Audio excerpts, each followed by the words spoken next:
All right, everyone. Before we start, let's begin with Panganjali Umat. Om Swastiastu. Yes. All right, good afternoon, everyone. So today we are from the first group.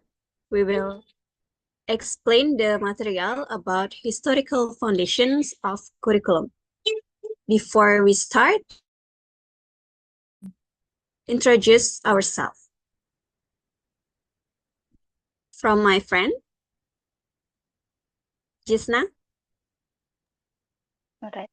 My name is Putu Ayu Ari Jisnawati with student number 11 111 7 00 and 3.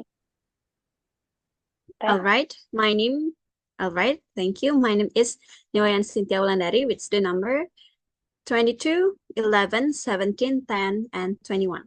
And my friend? Thank you, Chyntia. It's my turn. My name is Kadek Sedana. My student number is 2211111069. Thank you. And my friend? I'm the Bagus Putra Adnyana Manuaba with the number 2211171084. Next, Chyntia. All right, thank you so much. So the first part that we will discuss is about the definition. If we talk about history, if you hear about the word history, maybe you will think about something that happened in the past, right? And in this session, we will focus in the historical foundations of the curriculum. We will not talk about for each era that have already experienced in the world, but we will talk about the theories of curriculum that have already developed in the past. So, actually, historical foundations are factors or issues from the past that influence the curriculum that we apply in the present. So, the nature of our curriculum in this moment, in the present, is influenced by the nature of curriculum from the past. Jadi sebenarnya kurikulum kita yang berkembang saat ini itu ternyata dipengaruhi oleh kurikulum yang telah ada dan berkembang sejak zaman dahulu. So that's we mean of historical foundation. We talk about the theories that have already explained or developed by some experts, so educational expert about curriculum. The historical foundations shows the different changes in the purposes, principles, and content of the curriculum. So these changes is the changes occur because several aspects. It can be social needs or society needs. It can be the development of science and technology, and then the development of social, economic, and also the development of culture and the other aspect. So you must remember, that curriculum is something that dynamic, not static. So that's why in every era, in every century, the theories of curriculum or the curriculum itself is always changes, is always remarkable, is always changed based on or depends or on some aspect that I have already explained to you before. Okay, that's the point of historical foundations. So the curriculum that we use today is influenced by the curriculum theory that appear or that comes from the past curriculum theories. So in the next slide, we will talk about 6 experts. We have 6 experts that already conveyed their ideas, their thoughts about the curriculum theories. So we will talk about them one by one, and I hope that after the explanation about the curriculum theories from the expert, maybe you will realize that our curriculum right now is really, really influenced by the curriculum in the past, from the curriculum theories in the past. Okay, so for the first expert, which will be explained by my friend Yoga. Time is yours. All right, Chyntia, thank you for the time. I will explain about the theory curriculum by Franklin Robley. An influential figure in curriculum theory emphasizes the importance of a pragmatic approach to education.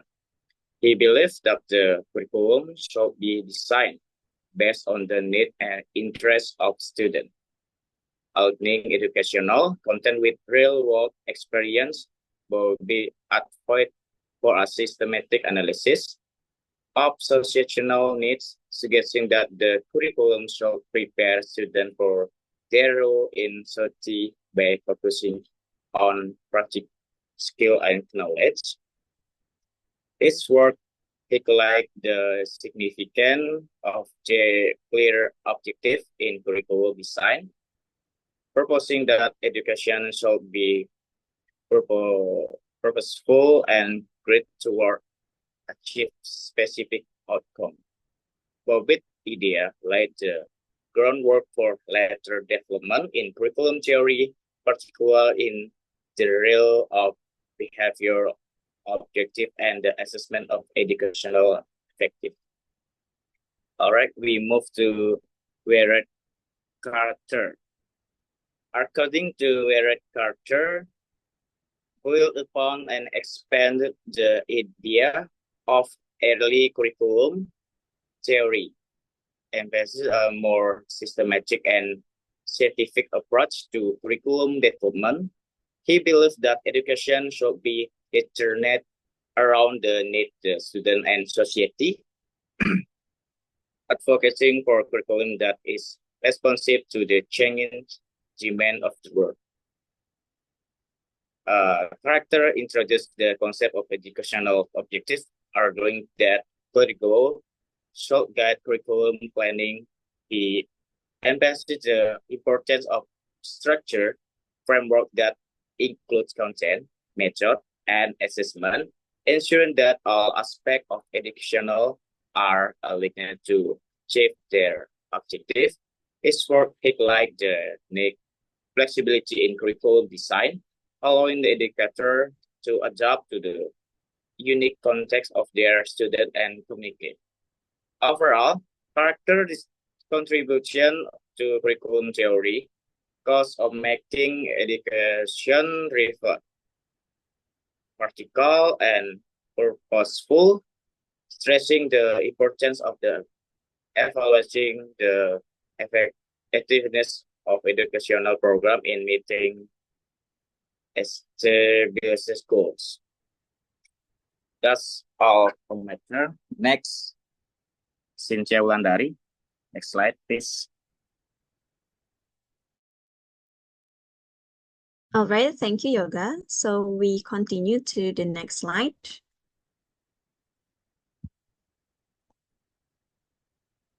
Okay, so we have two other expert, from William Kilpatrick and also Harold Brock. The first is William Kilpatrick. So William conveyed that curriculum is purposeful activities which are child-centered. So curriculum or educations need to be focused on the child, on the children, on their growth and also development. So William stated that the education or the curriculum not only focus on the teacher needs or teacher thoughts, but need to focus on the student needs. The curriculum must be arranged to develop the children growth and also development. Students have rights to learn based on their passion, their interests, or what the subject that they are like. So curriculum is William said that curriculum is important to be child-centered or student-centered. Next, influence the development of project-based learning method, thematic curriculum, and contextual learning. I think you're familiar with this, project-based learning method, because most of all assignment in the form of project. So it turns out that William is initiated the concept of project-based learning method. So we got the project learning is because the William, so William initiated the idea of project-based learning method. Let's focus on this idea, to PBL or project-based learning. So William argued that students are not enough to only memorizing theories or only working on the worksheet, to only listen to their teacher in the class, but students need to practice what they are learning in the class. So that's the point why William developed this theory, because he want the students to be active in the learning process.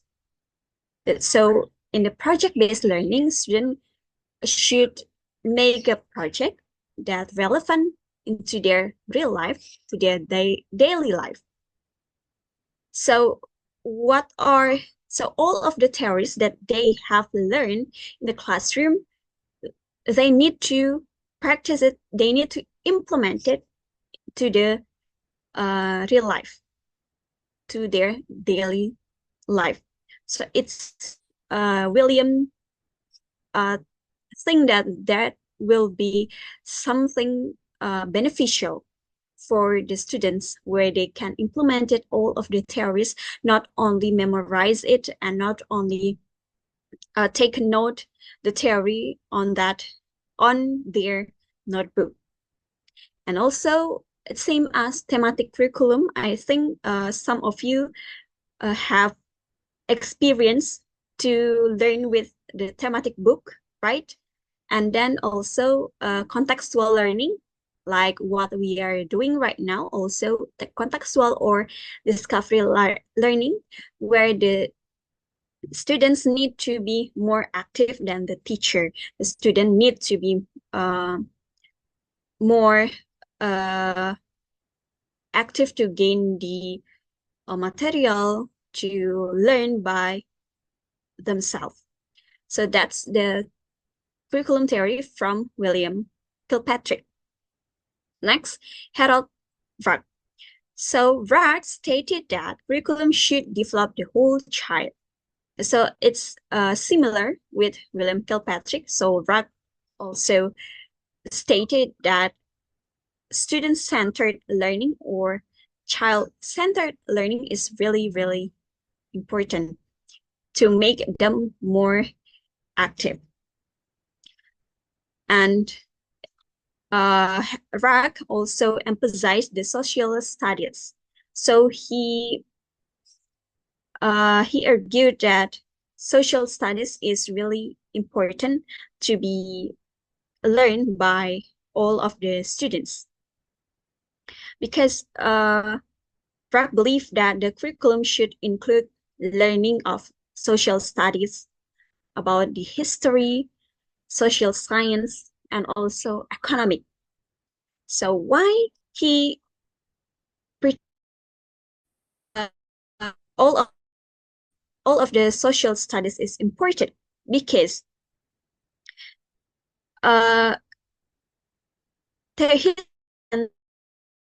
lessons are considered important to make students more aware of their social conditions and situation, including encouraging their social skills, yeah, like empathy, and then social communication, collaboration, critical thinking, problem solving. All of that skills is important to be mastered by the students, not only master the theory, but they can master some social skills that can help them in the society. So the theory from Harold Rock, this theory also developed the reconstructionism. It has the relation with reconstructionism. Remember, we already learned about reconstructionism curriculum. Yeah, so the curriculum is made to prepare students that can build their country, that can bring the change for the country or for the society. So has a relationship. Yeah. So Harold developed reconstructionism approach in the curriculum to support the active and critical learning. So for the active learning, for the critical thinking of the students is really, really important to be mastered by the students. All right, that's all about the material from about the William Kilpatrick and Harold Rock curriculum theories. For the next theories would be explained by my friend Gus Putra. Time is yours. Right. Thank you, Chyntia. Please, next slide, please. All right. These are a statement from the two experts, Holmes Caswell in 1901, and also Rob Tyler in 1992 until 1994. For the first, we would like to start from the Hollis Caswell in 1901 until 1989. Okay, so he stated that curriculum as organized around social function of themes, organized knowledge and learners' interests. It means the curriculum itself is the knowledge that was organized by the system of school, and also it also based from the learner's interest. For example, if the learners is more would like to focus on the practice, not only on the theories, so the curriculum must be uh, the place about the learner interest. That means if the students is need to more focus on the practice than the theory, so the curriculum must adjust it. And then the interpretation of the whole Caswell itself is curriculum is a set of experiences because learner must experience what they learn. It also related with the definition of the practice itself. So curriculum must be able to make a students when they learn, they need to experience with what they learn. For example, if the students in the kindergarten or elementary school would like to know about the types of animal around of the world, so the program in the school based on the curriculum should be pushed the school to more implementing what the practice they want. For example, like getting the students to the zoo so they can experience and determine what the animal that they learn in front of their eyes. So they are truly experience and truly see what's the animal that they learned. And the second is the statement from the Rottweiler in 1902 until 1994. So he stated that curriculum is a science and extension of school philosophy. The interpretation of the statement is school has its belief on philosophy such as perennialism, essentialism, progressivism, and reconstructionism. Depends on the school what the philosophy that they believe. So for the philosophy itself, it depends on the choice and needs of the school. So the school would like to manage by itself, depends on the what the school needs to the teacher to taught to the students.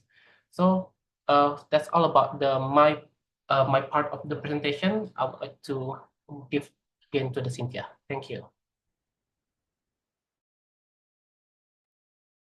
All right, thank you so much, Gus Putra. So next slide would be presented by Jisna. Jisna, time is yours. All right, thank you, Chyntia. Curriculum changed over time, and here are 5 curriculum change. First is a early curriculum. In the beginning, people only learn skill to survive, like hunting and farming. As communities grew, they started learning reading, writing, math to keep records and improve grades. And then next is a religious influence.